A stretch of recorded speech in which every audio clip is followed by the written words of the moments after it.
Okay. We are on. Good evening, everybody. First order of business here this evening is our month-end audit meeting. Let's see here. Do we have anything else that needs signatures on it? No, we have all signatures. Do we have any discussion items? No discussion. No discussion items. So we do have here a resolution to increase appropriations. Let me go ahead and read it. Let's see.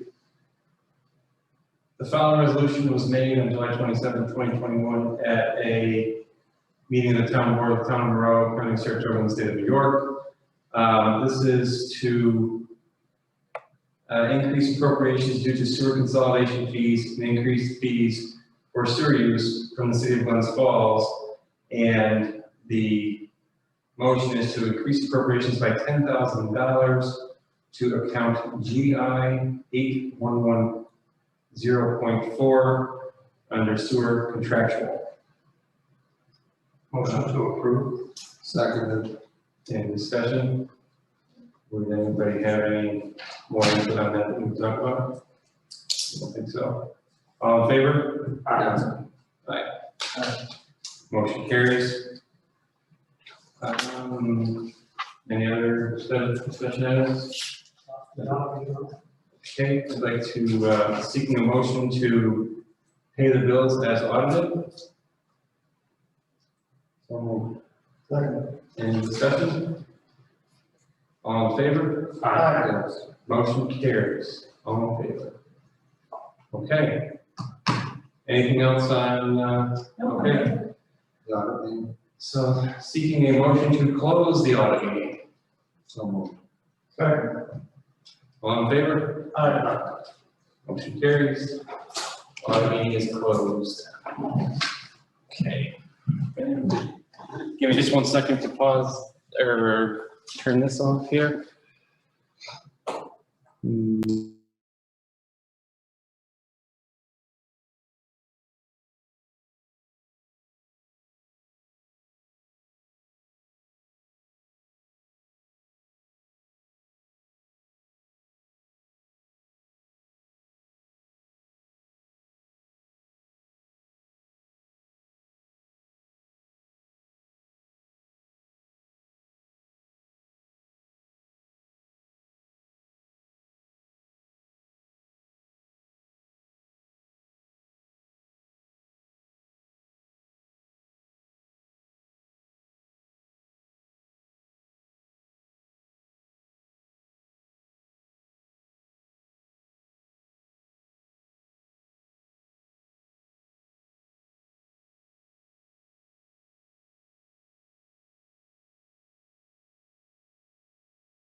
Okay,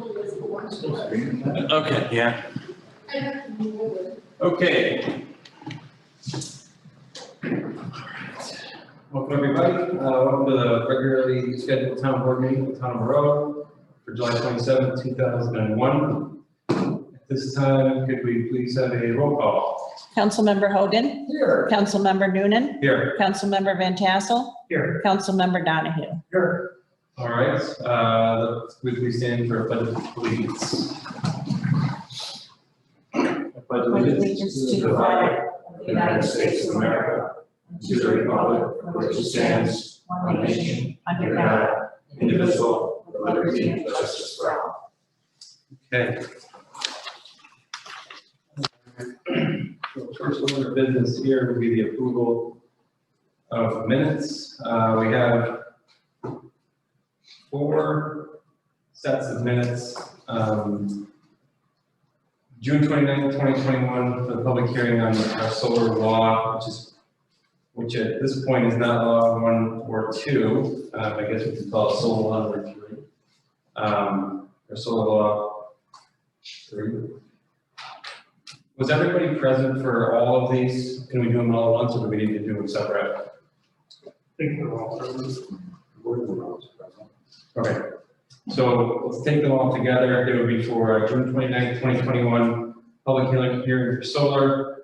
July 13th, 2021, public hearing, local law number 2 of 2021, extension of R5 zoning.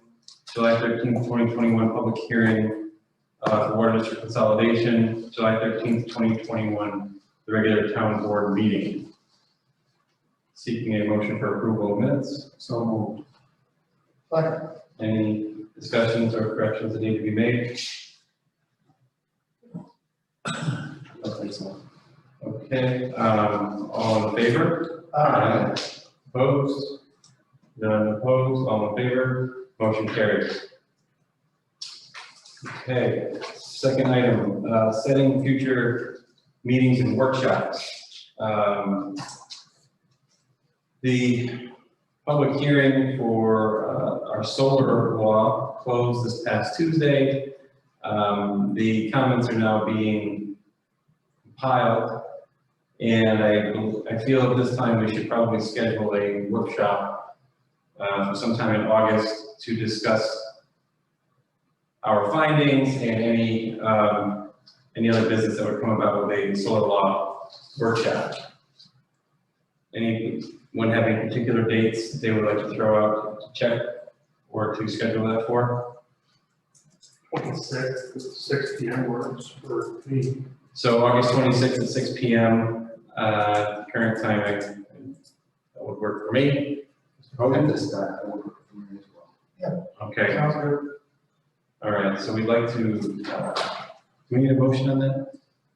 You should. Okay, so seeking a motion to set the workshop on our solar law for Thursday, August 26th at 6 p.m. here at Town Hall. Motion to approve. Second. Any discussion? All in favor? Aye. Any opposed? Great, motion carries. Okay, let's check this off the list. All right. Item number 3, recreation. I don't know if everybody can find in your materials here. The first thing we're going to talk about is the hiring of a lifeguard. This individual was interested back in the spring, but she didn't turn 16 until July 15th. So she's still interested. I happen to know her. She's a student of mine, great kid in an age that can continue working for the town and take some of the problem and the issue of finding lifeguards away from us as we go forward here. So if you have an application in front of you, her name is Madeline Harris. Recently turned 16, has her certifications, works at the Great Escape currently, but would like more hours and can actually walk to the sandbar, which is great. I don't know if anyone else has a chance to chat with her, but certainly on my recommendation, don't have a problem hiring Ms. Harris. I can read the resolution if there's no questions here. So be it resolved that Madeline Harris be hired as a lifeguard for the Town of Rural Recreation Department at a rate of $12.50 per hour, effective immediately, and subject to the successful completion of a background check and pre-employment physical within a 2-week period. So moved. Second. Any question? All in favor? Aye. Any opposed? Motion carries. Okay, good.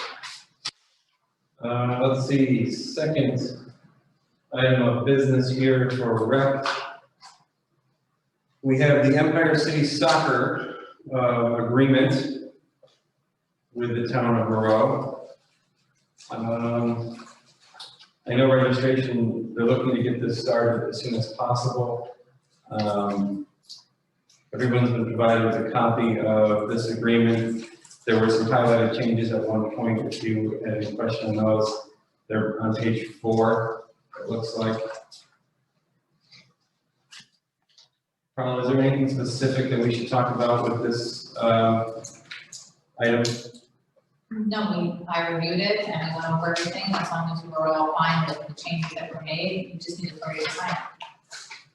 Okay, great. So are we looking for a motion to give supervisor authority to sign this agreement? Yes. Yes.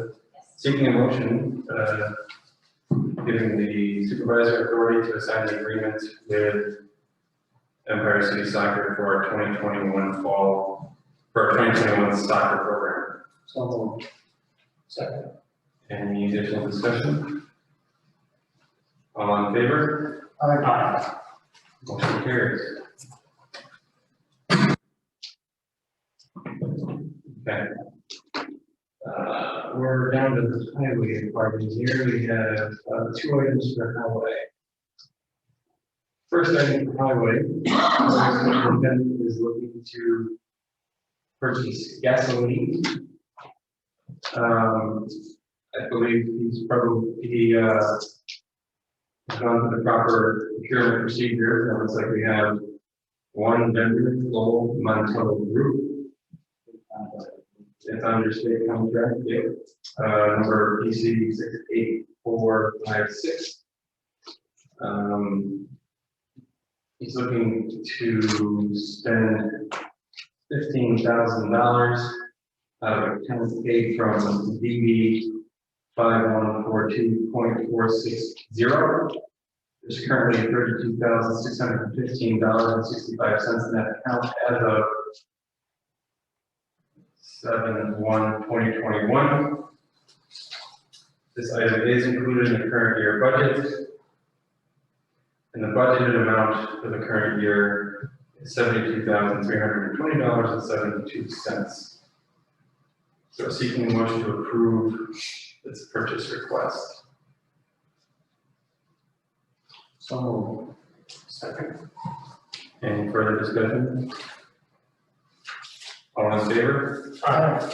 Any opposed? Carried. Second highway item here. Okay. Highway Superintendent Mr. Joseph has requested from the town board opportunity to attend the 2021 New York State Association of Town Superintendents of Highways Annual Conference. Let me read this here. I'm requesting permission to attend the 2021 NYSATSH Annual Conference Education Symposium and Expo in Saratoga Springs from Tuesday, September 28th to Friday, October 1st. Okay, sorry, I'm reading that correctly. Tuesday, September 28th to Friday, October 1st. This conference is sponsored by the New York State Association of Town Superintendents of Highways. There are funds allocated for the registration fee and meals in account A5501.401 with a balance of $2,175 as of 7/6/2001. The total amount budgeted for A5010.401 was $2,200. The expected cost of attending the conference, meals and registration will be $550. The above charges are all proper town charges.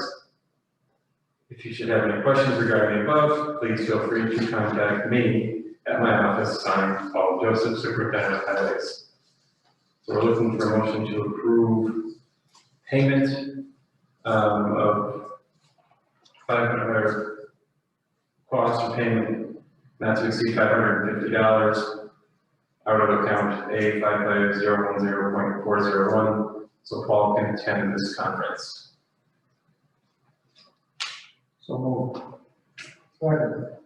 Any further discussion? No, the only discussion, can we just follow up with the supervisor's office? And I thought we discussed a form that would be filled out with all future requests that detail all the expenses, and I thought that was going to be implemented as a policy. Can we just follow up with the, Yeah, so we talked about that last meeting, and the thought was, and we can address it later in this meeting on the supervisor items. The thought was everyone had a little bit of homework to just double check to see if there was anything else that needed to be included on that. And if so, we could talk about it this evening, and then going forward, we were going to. And so that's a great point, because that brings up kind of filling this out. yeah, I'm fine with this. Like this, yeah. I thought we closed it. No, we have not adopted that as any sort of official documentation yet. Okay, so we have a motion and a second. We have a further discussion. All in favor? Aye. Any opposed? No one opposed. Okay. All right, so fifth item here, water department. Everybody has at least a copy of this at one time. Carly, do you have one of these? No. Okay, so I can talk about it if you want to pass this down, or else you have, okay. So what everyone has in front of you is a, rather than discuss names at this point in time, I don't know if we need to or can leave them out. We do have a user in one of the water departments that had I guess I'll just give you the summary. They had a leak going on. They looked at their water meter and was determined that I believe it was 25 gallons a minute going through. 25 gallons a minute going through. Jesse was called. He went over, determined yes, 25 gallons a minute is going through that meter. If it's going through the meter, then there's a good chance the issue was on the other side of that meter, not with town equipment. In an effort to protect the user, Jesse did what was customary, I believe, and we swapped out that meter, sent the meter in question off to check for calibration. It was determined that that meter was perfectly fine, and you switched that meter back on. In the meantime, telling the customer there's a pretty good chance this is your problem. You should try and figure out where the leak is on your side. The customer has chosen to not do that.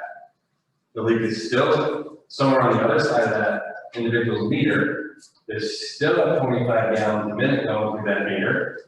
And at this point, so in an effort to, I would say, use the word protect the customer, what we've been able to do in the past, after discussing with the clerk and Jesse, is that there was a,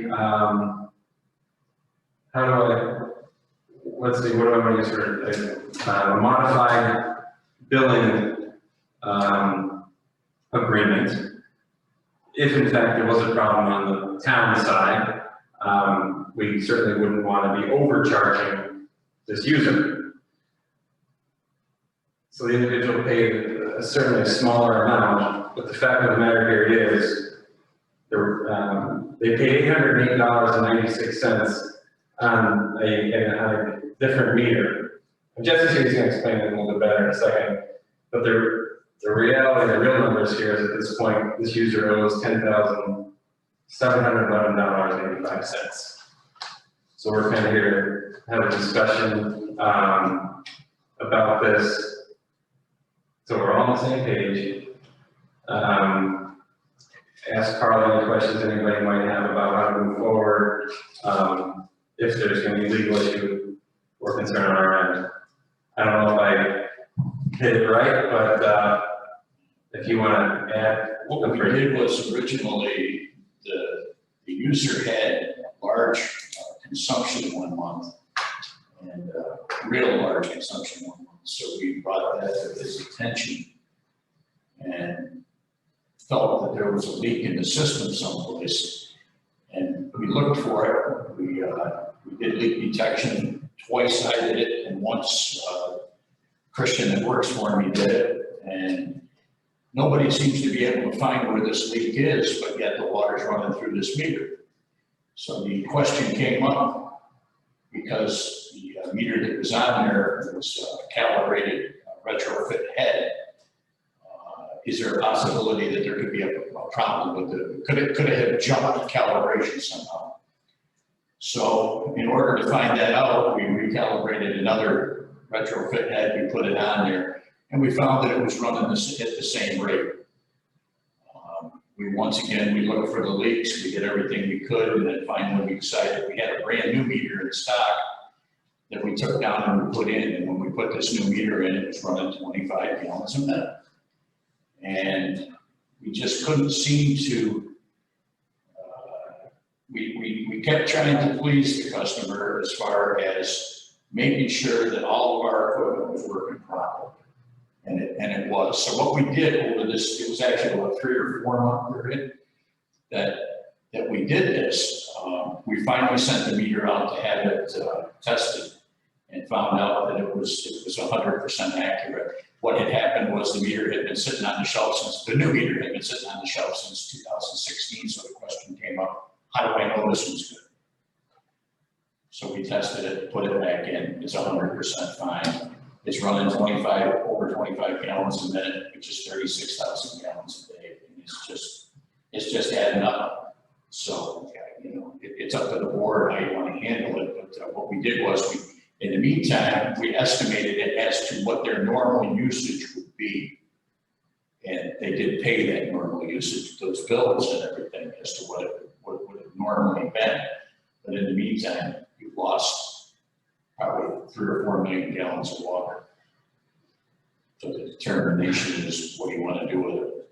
In the past, if the water had gone through a meter someplace, we've made people pay for it. Can I answer your question? Can I ask a question? If whoever knows the answer, is the consumer challenging the bill? The bill, I don't believe the bill's been presented to him as at this time. What I did tell him was that we put that new meter back in and that everything was 100% fine. And I texted him, sent him a message that it was, and he sent me a message back that he had contacted Rural Water for the second time. They came up here, they determined that there was a leak underneath the building, is what they said. And we don't know how that could possibly be because there's no water lines underneath the building. But that's where they seem to find the noise coming from. So he had called Rural Water to come up again, but they can't come until sometime in August. So in the meantime, the water just keeps running. And, you know, he had told us at one time, and one of the reasons that we did, you know, we felt that we did our due diligence. I mean, but he told us that if I start taking my park up and I can't find anything, and we find out it was your equipment, somebody's gonna be paying to put our park back together. But you're pretty certain, based upon the information you provided, that it's not our equipment, it's a matter of they have a leak and they just haven't really located it. I beg your pardon? You've determined that it's not our equipment, that there is gotta be a leak there in the park, they just haven't located the leak. It hasn't come to surface, they haven't located it. It could be numerous things. It could be 3 homes with a toilet running all the time. It could be a lot of different things. I mean, he says he's been to each home and all that stuff. They're unable to find it. But it definitely is not our equipment. Our equipment is measuring 25 gallons a minute. Is the question for the board here this evening whether or not we should build them for Yes, water? that's the question. My position is we should build them. I also feel that we should build them. The water went through a meter, the water was used, it went through a meter, we should build them. I agree. I have a separate question unrelated to building. Can I ask you, Jesse? What's that? I have a separate question unrelated to building. Do we have any hazardous condition that could be materializing that we should be concerned about? A lot of water under a house. I don't know, you know, sooner or later, this is gonna surface, if it's running through the homes and into the septics, it seems like we would have to compromise the septic systems after a while. There's 42 feet of sand, you know, it's 5 foot deep, I don't know how long it's gonna take, it could take a long time, if it's in one of the pipes, it could take a long time to surface. I don't know, it could cause a sinkhole. It is on private property, honestly. I don't know. What's the legal ramifications of it? They use the water, they have to pay for the water. I mean, that's how your law is written. But because we have already charged them each month, for a minimum bill, or a Estimate. Estimated. estimated bill, sorry, we have the legal right to go back and charge them for the water that could be here. Yes, because they use the water, absolutely. I mean, obviously they get a credit for whatever they paid, because land went in there, so yes, but they should be billed out. So I know it's not really an action item, but it's discussion, I think, to the board that that's sufficient for. When that comes up now, is there some sort of, you know, you're talking a lot of money here, is there a program that this can be put on for payment, or is this something that is gonna have to be paid all at once? I mean, that's something that's out of my, that's out of my hand, I can't say yes or no. I know we've done it in the past with people, but there was, each is a circumstantial incident, you know, so. My recommendation is we should bill accordingly for our normal procedures. And if the person responsible for the bill has a question like that, they should approach the town. I would suggest you remove yourself from that, because it's just not right. Any one of us can't make that decision, nor can you send them to the town. That'd be my recommendation. Same here. Same.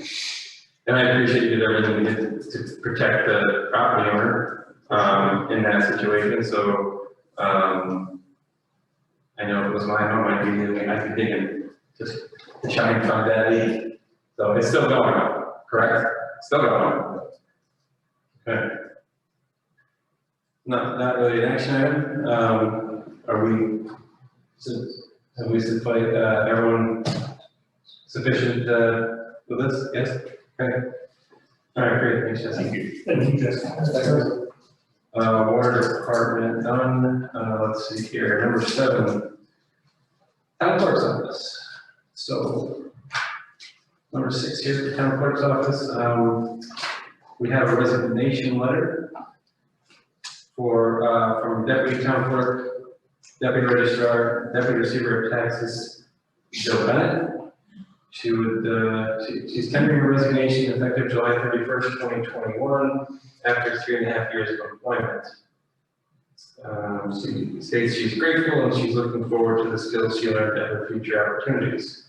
We're looking for a motion to accept Jill Bennett's resignation effective July 31st, 2021. So moved. Second. Any further discussion? Thank you, Jill Bennett, for the service she provided for 3.5 years. Thank you, Bill. Bill. All in favor? Aye. Any opposed? None, motion passes. Okay, transfer station, let's see, we have, let's see, one thing here for transfer station. Thought there were 2, but I guess there's only one at this point in time. No, that's right. Okay, so first order of business here for the radio, or for the transfer station, nothing with radios yet. Purchase request for, let's see, or quote summary, it's to get the brush pile chipped out. Description here says we need to get the brush pile chipped up. We are out of room. We cannot take up the bag. It is too wet and we'll get stuck with that.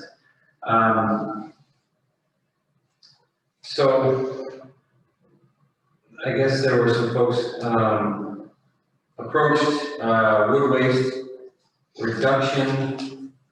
Glenn's Walls quoted $5,000 on June 17th. WM Beers Inc. was approached, did not submit a request. Lucia and Sons was also approached, did not submit a request. So at this time we have one quoted proposal here from wood waste reduction for the amount of $5,000. And I feel that this has been the same amount we've been paying for a few years now from wood waste reduction services. So it is the recommendation from the transfer station that we use wood waste reduction services. This would be paid out of account A8160.4. There's currently, or as of 6/30/2021, there's $5,416.62. It was budgeted for in the amount of $5,500, and the cost is coming in at $5,000. We're looking for a motion to approve this agreement with wood waste reduction services. So. Second. Any further discussion? All in favor? Aye. All opposed? Any opposed? None opposed. That motion includes authorization for the supervisor to sign. Yes. Should I state that again, or say it? No, you just said yes. Thank you. Okay, so it's not on the agenda, but I had a conversation today with, yesterday and today with Supervisor Secretary. Transfer station is also looking for purchase, and this can come up for another meeting with them to think about, I guess. Looking for the, or the supervisor's office can purchase these, I forget what we discussed. A set of radios, they don't need to be expensive, so there can be communication between all of the spots where our folks work down there. Because as of now, there's no way for someone on oversight to communicate with somebody in the hut. So, or someone down at the trash.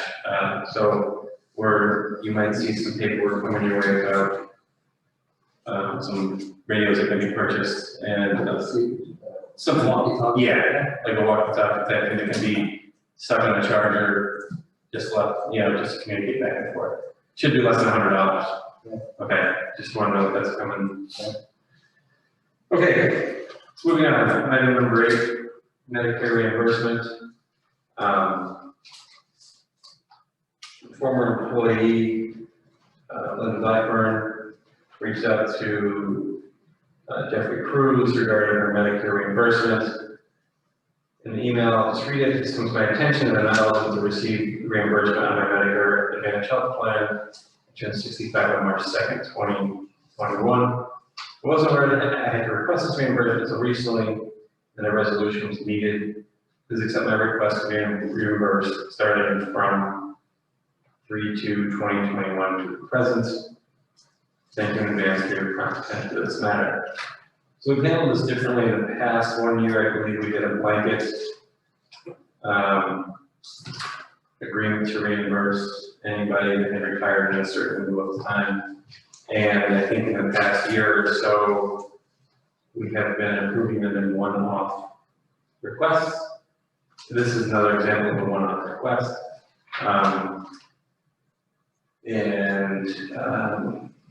Here's the, I'm inclined to approve this. I don't, as the, if you're asking me as a single board member, I can read the resolution. Whereas the town board has authorized the partial reimbursement of Medicare for eligible retirees on the Medicare Advantage health plan, and whereas retiree Linda Blackburn Winans enrolled in the Medicare Advantage plan on March 1st, 2021. So it be resolved that the town board hereby authorizes Medicare reimbursement payments for Linda Blackburn Winans retroactively in the amount of $289.20 quarterly. So, second. Further discussion? All in favor? Just noting that, as you pointed out, we usually do this as a blackout thing.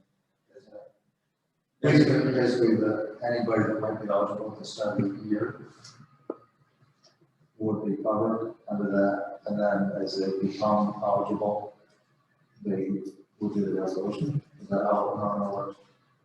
Well, I don't know if it's normal because I don't know, I feel as if we've done it two different ways. We did that one way that you just described, and I think the last couple we have one-off approved them, if I'm not mistaken.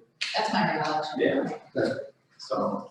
So we have a motion and a second, all in favor? Yes. Aye. Any opposed? None opposed, motion carries. Okay. The next one, number 9, is, this is gonna be a board discussion with a little bit of background from Carl Bittner here. This is about the future cannabis law, or the cannabis law in the future of how the towns want to handle it. Is there any, you wanna Sure. give some background so we can figure out where this is going? Absolutely. As you know, back in March, the governor enacted the Marijuana Regulation and Taxation Act. And what that did was legalize adult use marijuana in New York. There was a whole host of things that the law did, but what the local governments have the option to do is decide whether or not they want to permit retail dispensaries and on-site consumption within the town of Rome. The way it works is the town board has the right to decide whether they want to opt out of the law. They do these things differently. Sometimes they make you opt in, sometimes they make you opt out. This one, you opt out. If you have the right to opt out of either allowing retail dispensaries, allowing on-site consumption, or allowing both. If you want to opt out of the law, there's a procedure you have to go through. You have to do it by local law, and that local law is subject to a permissive referendum. And that law has to be enacted by December 31st. That's why I'm bringing it to you now, because there are time periods that we have to meet if the board decides to opt out.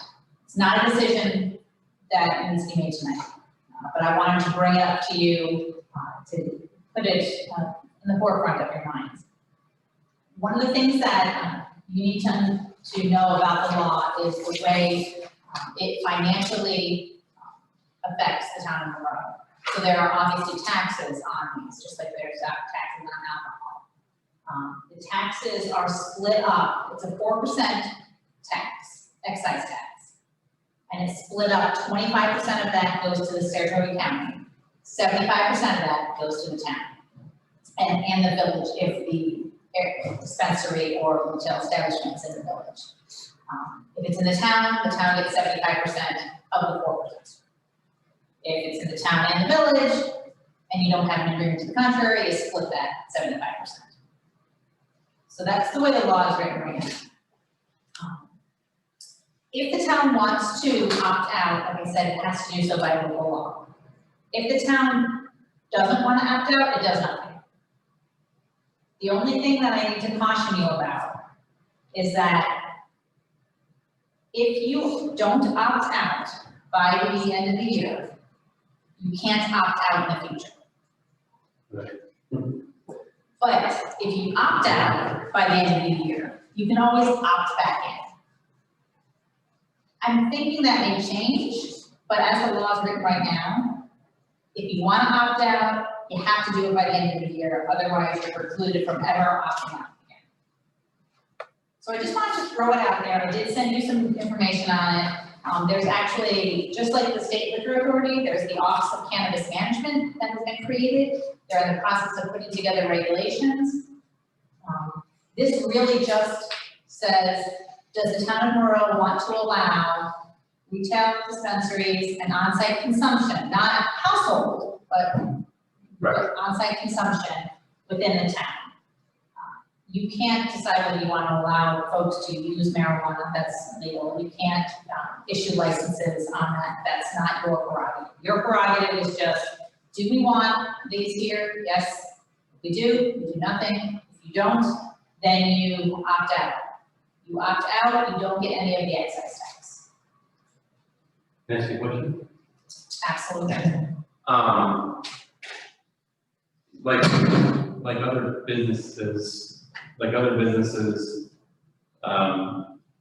in town, some are determined where they can go, through zoning. Is that something that we could look at as a town in the future? That's actually the only thing you can do. Because you don't have, just like you can't issue a liquor license, you can't issue a marijuana license, but you can say, okay, well, we're not going to allow these in the residential zone. We're only going to allow them in the C1 district or something like that. So this is definitely something where I would look to hear from other residents about what they feel about it. I have my thoughts on it. I don't know if we're sharing thoughts on it tonight, but. It's up to you. I just wanted to bring it to you because of the Yeah. time period.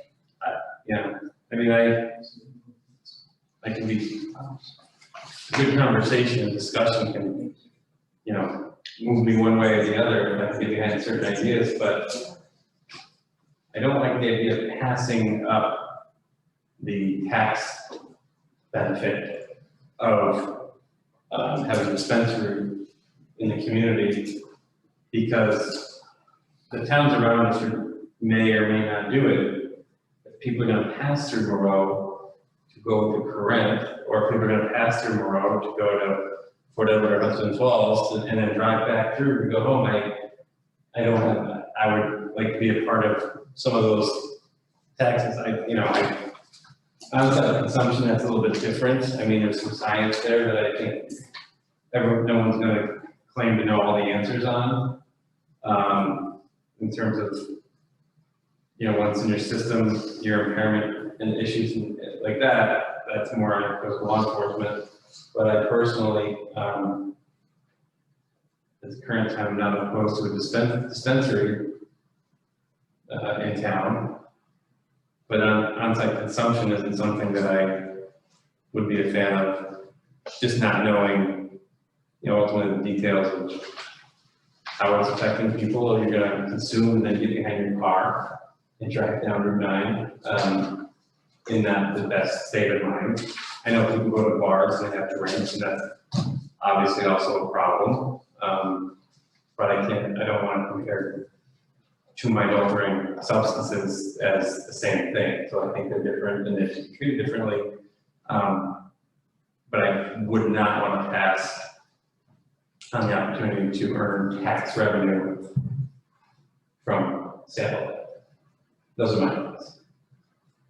You said, Kyle, the point you made when you first started speaking there was to see what the feel of the community is. I don't know how we would do that, whether we have Well, people go to chat. a public workshop or something like that, invite people to come in and get their thoughts on it. I agree with you. I think it can be done, it can be done in our community if it's done right. I'd certainly like to know what the feel of the community is on it too. Right. If I do it, I think it would certainly be a win as far as, tax dollars and stuff. I'll keep our taxes down a little bit, but I would certainly like to see hear what the public has to say before I make any decision. Great, thanks. Good information. Any other comments? I think you said enough. All notification. Yeah. Okay, so our discussion on cannabis law number 9 here. Over for tonight. Number 10 on the agenda is supervisor items. Let's see what we got here. All right, so first thing here in supervisor items, I have a handwritten note from a resident down on Bluebird Road. It's the town supervisor, and this individual is bringing our attention to the speed 55 miles per hour from the corner of Fort Edward Road to Fenimore or Hudson Falls Road. This person is looking for a reduction from 55 miles per hour to 45 with police protection to enforce and proper signage of the speed limit. They've given a list of reasons to look at again or revisit. There's 7 of them. I will just read them. They go quick. More chemical, quote unquote, chemical liquid trucks in and out of the Hexion on Farnham Road Industrial Park. Lena's Senior Daycare, Good Shepherd Senior Center, Skirmore Apartments on both ends of this section of the road, ATVs and dirt bikes, cars speeding and racing up and down this section of road daily and on Farnham Road, passing on double lines, no police patrols in this area. And this was brought to our attention from Miss Mary Hall. So she has some good points, but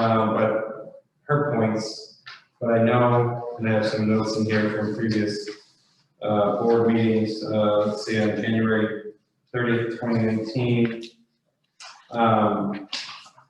Under supervisor items, I'll read it here. This has been brought up before. So this is January 30th, 2019. The supervisor stated that he had received some disappointing news from New York State DOT regarding their request for a reduction to the speed limit on Bluebird Road from Fort Edward Road to the Hudson Falls Bridge in Town Road. The reduction in speed was requested in February of 2018. The supervisor reported that New York State DOT denied the request, stating that essentially the reduction wasn't warranted. That wasn't the first time that had been brought to our attention at a board meeting on September 8th, 2020. Actually, let's see, what's highlighted under committee reports here, I just want to read it. Councilmember Donahue asked if we could get the radar sign on a regular basis because we've received complaints of speeders on Creek Dam Road, Bluebird Road, and Reservoir Road. He wondered if this was something that could be set up. Supervisor also stated that he too had received complaints for Feeder Dam Road and Tanglewood Drive. He stated that they can get the unit, but it's subject to a first come, first served basis. He noted that there were 23 supervisors from the county, and he stated that it might be a while before he can get it back. Well, when the supervisor returns, maybe we can ask him if he can request that speed limit sign. You know, I had a conversation with Highway Superintendent Mr. Joseph, and he had mentioned that, believe it or not, when you throw that sign up there, it indicates people's speeds, they do slow down, at least while the sign is there. But the sign is to be borrowed. You can purchase them. We could look into the cost of me just for information gathering purposes, and then we can move forward from there. But I feel like these always come back to law enforcement issues and speed limit sign and a stretch of road like that doesn't always reduce the speed. It's really an issue for law enforcement. I think it's good, I think maybe a combination of law enforcement and these signs to make people aware. I know the city of Glens Falls, they have one of their own, and it's actually sponsored by a local insurance agency. Maybe we could look into, I'm gonna talk to Dan Hall in the city tomorrow, and he might have an idea what something like that costs, and maybe we could visit maybe one of our bigger local businesses or something, a couple of businesses, and see if they just, their insurance company has their sign on the side of the speeding thing. So let me look into that a little further. Yeah. And see, you know, as far as cost and stuff, and maybe I can even talk to Dan and London on this for a while. So bring that up on the first tape. Yeah, So exactly. you have something to talk about. Exactly. Well, we always have stuff to talk about. Okay, very good. I'll look into that. Okay, good. What do we got here? What's this one? Okay, so we were contacted by Karen French. Karen is part of the Southside Cemetery Association, and there is been an ongoing issue. This is just something to bring up under supervisor item. I don't know how much we can offer. but if you're familiar with the Southside Cemetery, if you're going from, Gansford Road, Route 32, up William Street, just past the cemetery, there appears to be an old four-wheel drive trail there. So there's a gate that's been ruined and knocked down, and it sends, people go out there and they party in the back, and there's a lot of traffic on that road at the wrong time of day. That property actually, it's been determined, it does belong to the Southside Cemetery. They were asking if the town had any thoughts on how they can block it. Let me read you the email. Good morning, this is a no rush email, but I was wondering if you could direct me to the right person to ask for help with blocking the access road down to the old sand pit off William Street. I have been getting complaints about partying down there. Again, in our gate we had there has been vandalized so many times, we can barely get it across the road. Hoping this is something I can work with the town on, getting it blocked off, but not sure who to talk to. Thank you. Now, I don't really know if you guys have any thoughts, but it's not on property. I do know, just from personal experience, Cranesville, when they have that big truck that drops those highway road cement blocks, they're not that expensive. I mean, I can talk Karen. I'm not saying the town would have any part of paying for it one bit whatsoever, but if you put those things down there, there's nobody moving them out of the way. They come in with a truck, crane, and they drop them. A few years ago, I looked into them for something, and they were like 65 or $70 a piece delivered. I can have that conversation with her, not town board related. I don't personally know if the town should be paying for anything of that nature. The town should not be paying. I tried to drive it, so, wouldn't work. Thing is, the Southside Cemetery owns it, it's a Southside Cemetery problem, I know it's a neighborhood problem also. But, I think she's contacting me about the local Southside Cemetery, see what they might want to do with it, but if you want to intervene and see what they would cost for and stuff like that, I'm sure she'd appreciate that. It's a suggestion, not a problem. Okay, other item here, in the supervisor item, it's just a notice that certificate notice to close a highway. This came from Chad Cook, the County Commissioner of Public Works. So the town clerk of the town of Rose to certify that the undersigned Commissioner of Public Works of the County of Saratoga is closing a section of highway known as County Route 31 of Fortsville Road, where it crosses the north branch of Snook Hill between Hatchery Road and Clark Road.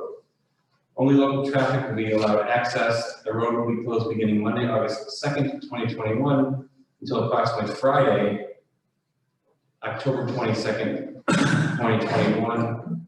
The road is being closed for a culvert replacement. Signed Chad Cook, County Commissioner of Public Works. There's also one here in the bottom, a note to be read notice to the town superintendent of the town of Monroe. You are hereby notified that the above described section of highway has been closed by me in accordance with section 104 of the highway law. A detour will be maintained during closure, also signed by Chad Cook, County Commissioner of Public Works. Supervisor's office, town board, and this TC, town clerk. This has been added to the website as of 7/20/21. All right. Any questions on any of those supervisor items? Okay. Any committee reports? Transfer station, Mike is coordinating with Peter, Building and Grounds to get that roof put on the compactor building down there.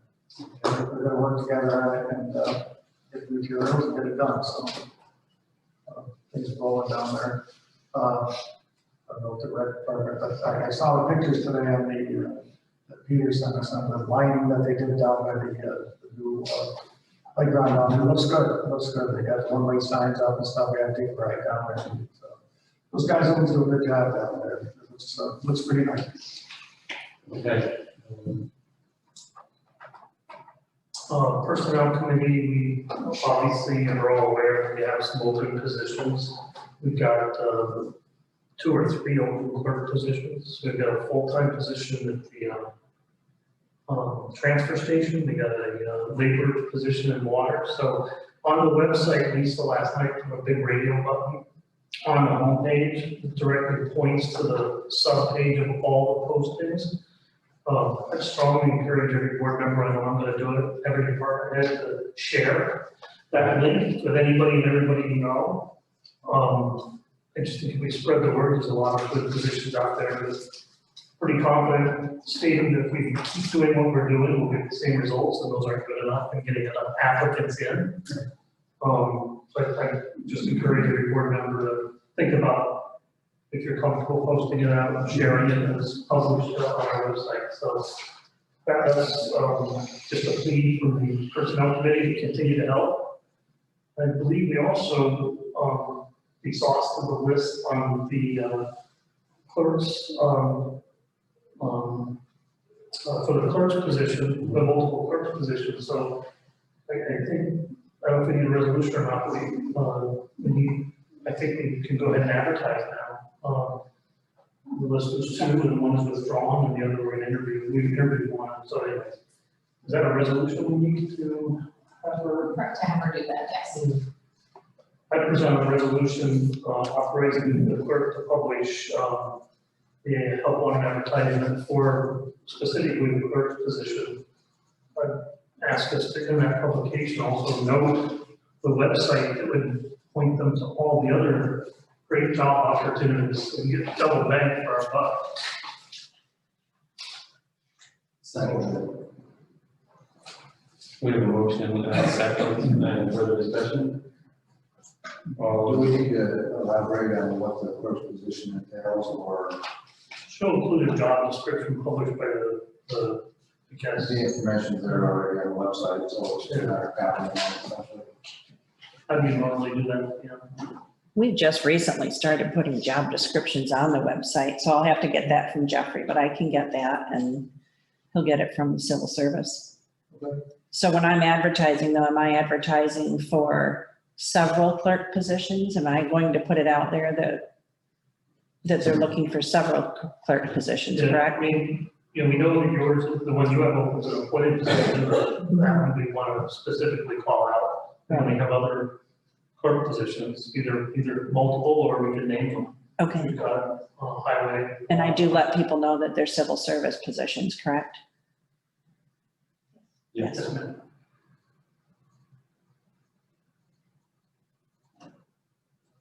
So we have a motion and a second, have some discussion, any further discussion? No further discussion, all in favor?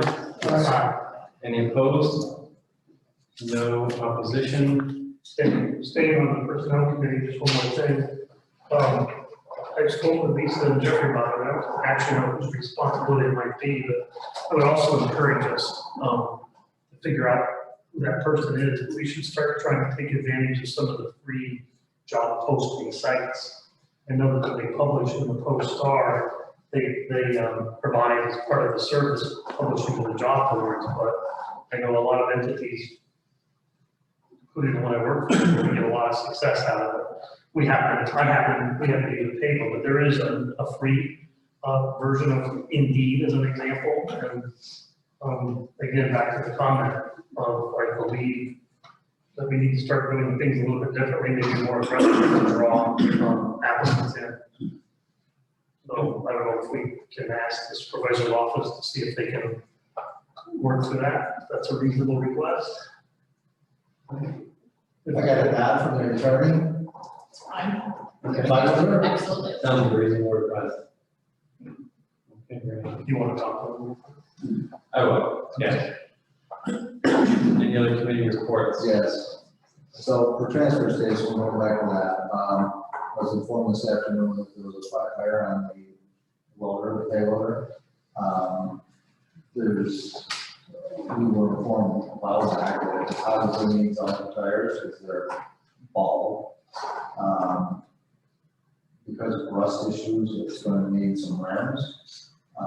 I called Mike Hastings, who's currently down there, trying to get all the details for us and run the place, as Ted is trying to walk away from the job at this point.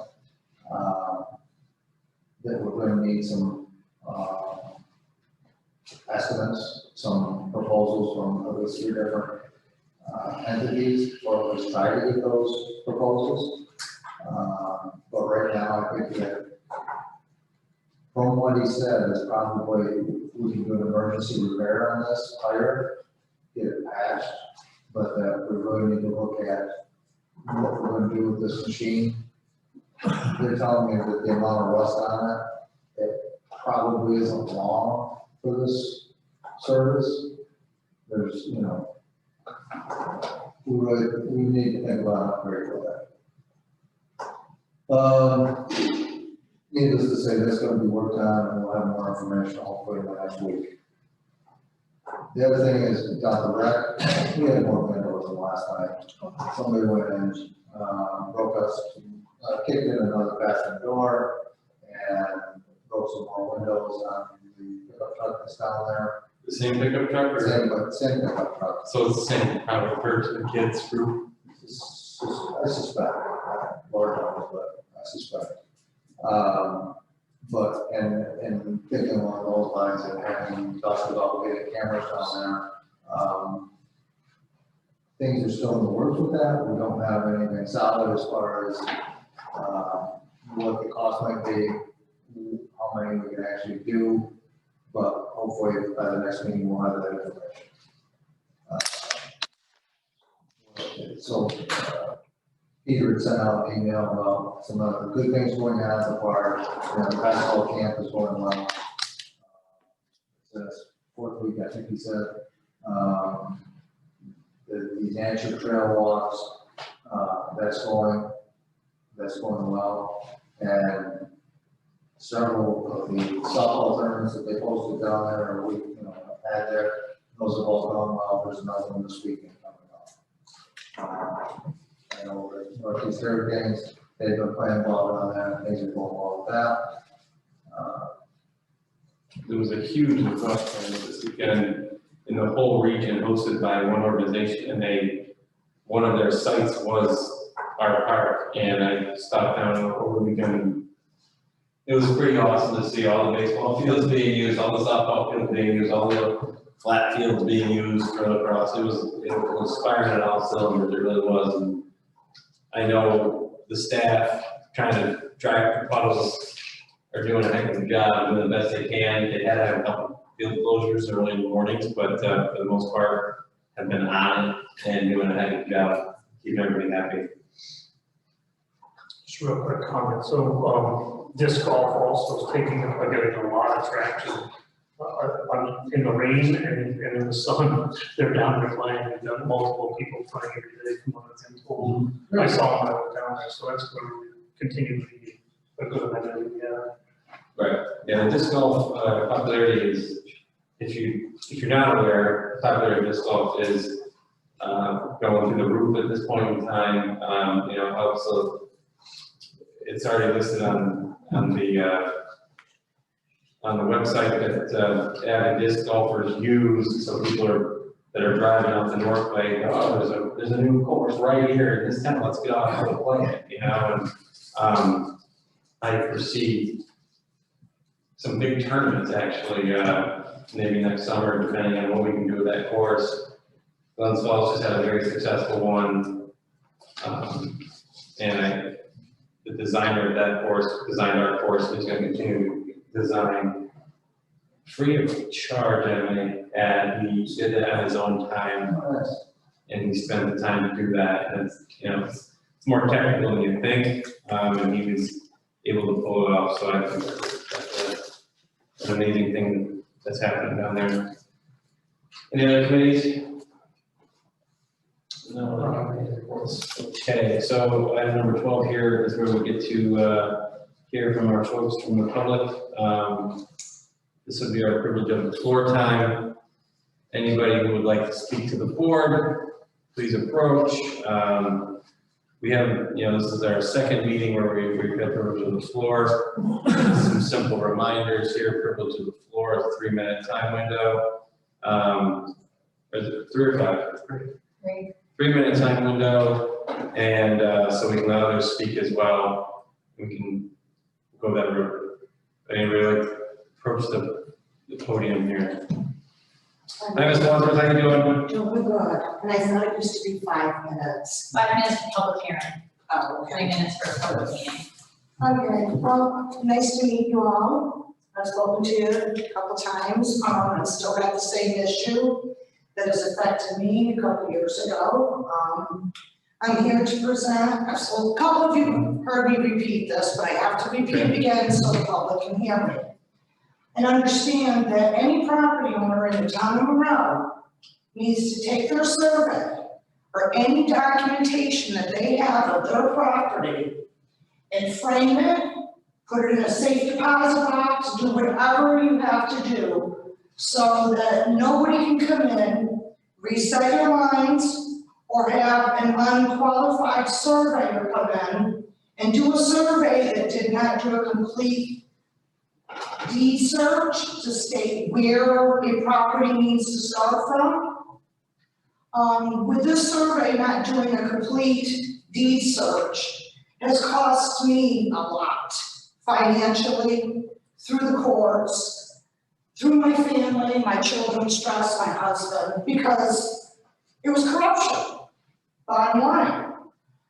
With the survey not deducting 25 feet of Route 32, placed him more on my property. And then what really, most of the bills that come in front of the planning board, zoning board, they request certified survey map or a tax map. Well, my due process to defend myself, to protect my property that I have invested so much in, was attacked. And what's upsetting is, didn't know that the tax map on my property and the adjacent land next to me was altered. With these dimensions, kind of made the property look like it was a buildable lot. But I realized it's 2 non-buildable lots. One was supposed to be 100 wide by 145 in length. The second partial behind that was supposed to be 100 wide by 55 in width. What's really upsetting is before anybody made a decision on building a house, you really need to pay attention to the residents, the people who live there. Because I knew that there was issues, but I just couldn't pinpoint why nobody was listening to me. Again, that tax map is used through the planning board, zoning board. Mine was used through a court, Supreme Court. So they're looking at me like, what's your problem when you got a tax map in front of them that shows 100 feet wide by 250 feet deep, when the property is only 87 feet wide by 172 feet deep, kind of misleads a lot of people. And when it misled a lot of people, left me in harm, as I was begging before. None of you were here, and I want to make that clear. None of you new board members were involved or had any clue at the time. The ones who did clearly ignored my concerns and my devastation of what was occurring up on my property. Now again, I wanted the stormwater report person to be here, but I guess we don't have one now. But when you have a survey map that lies, a tax map that's misleading, then you go to an engineer report and the contractor doesn't obey the engineer, I'm out, right? Was my time up? No, That's why I wanted to be put on the agenda. My thing is, a lot of people let a lot of things happen and they didn't research. And they should have researched before they impact me like they did. Again, I'm being the one with the damages. I'm the one that spent the money, and I didn't do anything wrong but do what a normal person would do, was handle it in court. But I didn't have a chance, not with all these altered documents and misleading fraud dimensions. I wish I had more time to explain to the public and to you that nobody, as long as I've lived here, should have been left with any type of impact. None. And now I'm told that this house, septic leaks, you put more than 3 people in that house, septic leaks. I don't wanna smell it this past rain season, right now. You gotta hold your breath for me to set out on my patio. You know, that's not fair. And it's because when I asked for the freedom foil, they said the septic was installed too close to surface.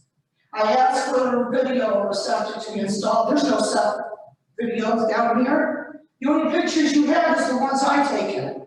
And I can show you there was no crushed stone in with those pipes being laid. And yes, the septic was installed too close to surface. And I'm done being flooded out. Engineer report that he got stated that if he didn't obey his report, it was gonna highly impact his neighbor, me. On top of that, we had code enforcement, so just put a 200-foot swale the length of their property. Again, my husband and I are on a fixed income. And I didn't think it was fair that I had to go out with tow flex, you can look it up, over $5,000 worth of material that I'm trying to bring up just half of my property to bring to the back of my garage to Route 32 so the water doesn't continue to flood my back end out. And a septic is supposed to be 100 feet away from the well. I can prove to you that my septic is 87 feet to that well. And now that the property on the other side of this property, if you look at the survey map, his leach field is less than 100 feet to this well. They're trying to sell this place at $300,000. No bank's been involved because no title search has been done. If a bank has let this go through, then I would love to debate them and hold them responsible. But no building should have been put on 87 feet wide by 170 feet or 173 feet in length. Nobody. And you should have listened to the taxpayer. You should have listened to us so I wouldn't be $100,000 into debt. Again, I did what I was supposed to do through court. There's so much more. Flooding. Things that I used to be able to put my collector's car in. Flooding. So an engineer report should have actually, those are my new trees I just put in. $5,000 worth of taxable trees. So, and that's another thing, I'm being taxed that land, but I'm landlocked out because they let them put a fence on my property. Beautiful vinyl fence. And again, I have a video where my pins were. I have so much proof. I cannot continue to be ignored and discriminated down here. I mean, I'm never held back. I've never denied any information I have. I'm up front and I'm willing to sit down and discuss.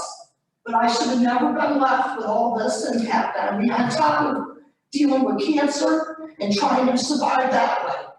You should not hurt people that are disabled. It's crude, very rude. And then instead of me taking my kids to a trip, I gotta take them out to the yard and help their mother fill in a swale that everything was okay to impact. I'm sorry for delaying any of you anymore. Dan, I appreciate you sharing with us tonight and bringing us up to. But what's gonna happen? Well, why do I have to be the one impact when there was so much corruption and wrongdoing on others? I came to code enforcement and I said, please, we got problems with septic and well, we're on our own base. You know what they did? They put a $250,000 lawsuit, the contractor did. Why? Because I came to a code enforcement, nobody else, because I don't know anybody else, to state my briefs. That was to shut me down so I didn't come down and to express my opinion and to put more of this to stop. And again, I was told the tax map, I apologize, they've been corrected. Well, you took away my due process. You can correct me tax maps now, but I needed them to need the correct dimensions. Don't mislead the board, don't mislead anybody. It leaves a mess. And then, let me say this, I'm told to sue my neighbor. Go sue thy neighbor. If you continue to go sue thy neighbor, we're not gonna have a neighborhood. Right. I bit my tongue, I did not sue those people, because I didn't think that they were the ones that caused the building or the destruction. It was code enforcement, contract, and sometimes some of the officials. And if they don't listen, you wouldn't want this to do on your property. I was there 20 years. I already had things done up cute over there. And now I'm doing it again. And my health is not as good. I was 24 years old when I moved into that place. I had a lot of energy, healthy.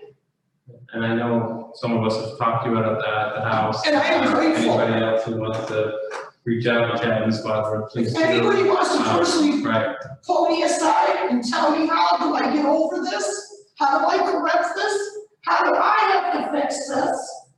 right. I'd be more than grateful to sit down with each and every one of these, and I've invited all of these to come to my house. I have nothing to hide. So again, I don't know where this is gonna go, but I don't wanna continue to come down and embarrass myself or explain how I was taken advantage. And I lost my due process to defend and protect. Nobody should do that. Listen to the taxpayers, not a surveyor. Question the survey map. Things look bigger, things look smaller, things look shorter. Some things are misleading. Trust the taxpayer, especially if they've lived there over 20 years. None of this should have happened. None of it. And it should have never been grandfathered in, by the way. Saratoga County owned the back part of the taxes. So I will, How do you fix it? I will have a conversation just for my own, up to speed. I'll talk with someone over in the building department just to get some feedback, just because, as you said, I'm newer to this.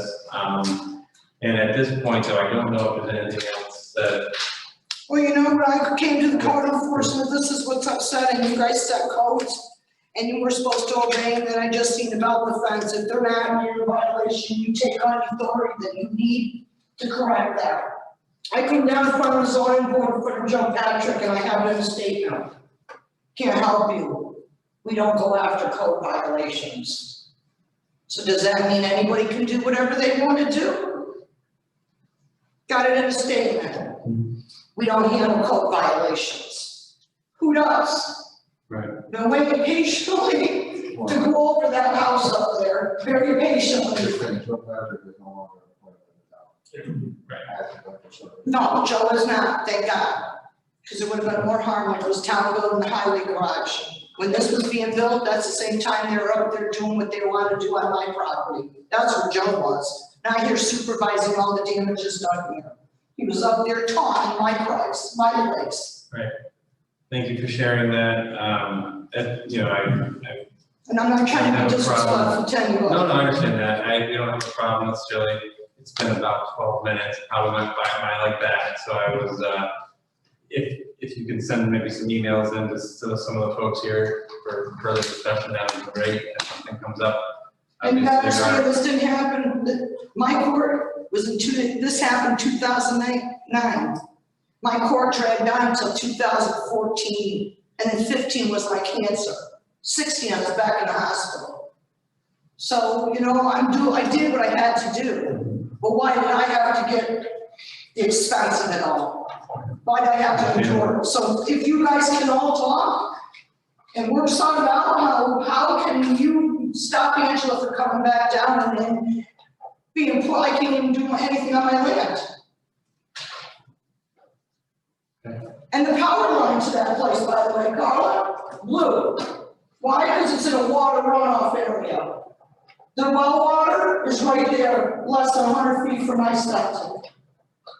Street runoff, who's gonna go out and clean my driveway right now with sand debris and paint chips and glass and nails and cigarette butts? Me? Again, thank you for sharing those thoughts with us tonight, Ms. Wadsworth. Thank you. Okay. Anybody else on the public like to speak to the board? I think I'll come up for a second, is that okay? Come on up. Anybody wonder why I'm here? No? Yep. Go ahead, Carl, you first. Thank you. Sunshine about water. Yeah, there you go. The water consolidation, I spoke to mostly Alan and I are plenty of type of estimate. We'll catch up soon. I got the numbers from Leanne there. There's almost $2.3 million in reserve funds between District 2 and District 4. it's a large sum of money. Water consolidation, I'm all for it, I agree, you know, the paperwork, it was horrendous when I was here, it's worse now. That's a good thing. I don't want to lose sight of that $2.3 million. I've heard some talk, JD had mentioned that stays with the district. Once we're consolidated, the district goes away. So, I don't know, I talked to John, talked to Kyle, talked to JD. I'd like to hear from the board where we're gonna go before we adopt that local law. I don't think it's fair to pay that tax for another district if you live in these districts that are already paid for. District 2, again, has been around a long time. Infrastructure's old, fire protection needs to be brought up. District 4 is all brand new, was paid for by GE. Those people went through, suffered with all the contaminated water, everything else. There's no reason why they should have to pay for these new districts. I totally get the way you're operating the new districts now, it's all combined and everything else like that. That was a choice that the town has made, the engineers have made. That's the way they wanted to design the system. That's okay, but there's no reason.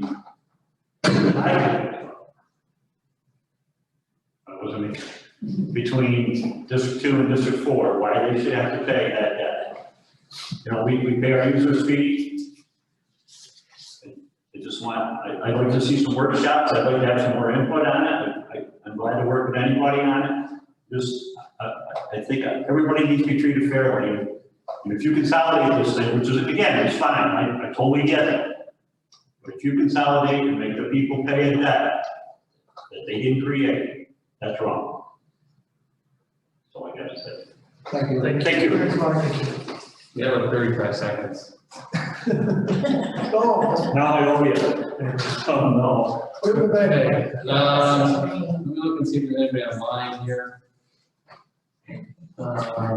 Somebody's got a hand raised. Oh, that's me. No, doesn't appear to be anybody online that has any public comment they'd like to make. Do we need an executive session this evening? We do. We need an executive session to discuss the purchase of, or the sale of real property.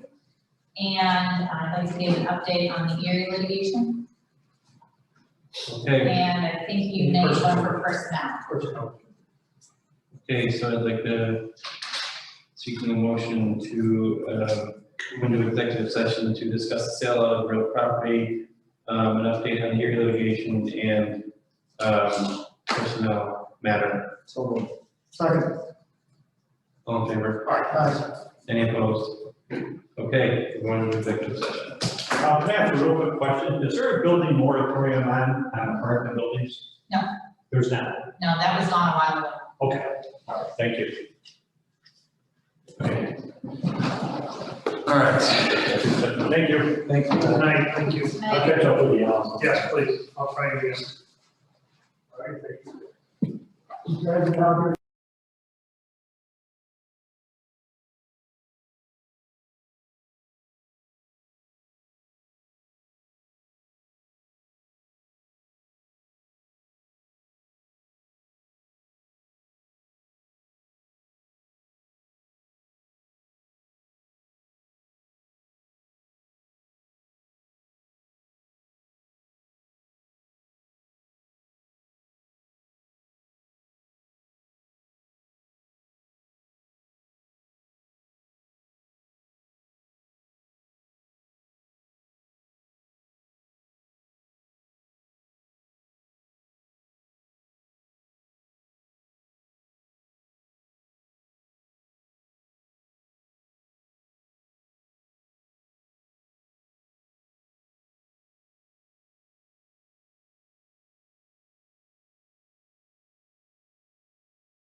Okay, we're back on. Suzie, thank you. Okay. We have returned from executive session, and it should be noted that no action was taken. We have to have a motion to come out of executive session. Nope, we have a motion to adjourn. And I'm seeking a motion to adjourn. So moved. Second, Second. all in favor? Aye. Nobody opposed? We are adjourned. Motion passes. Joe. All right, let's go.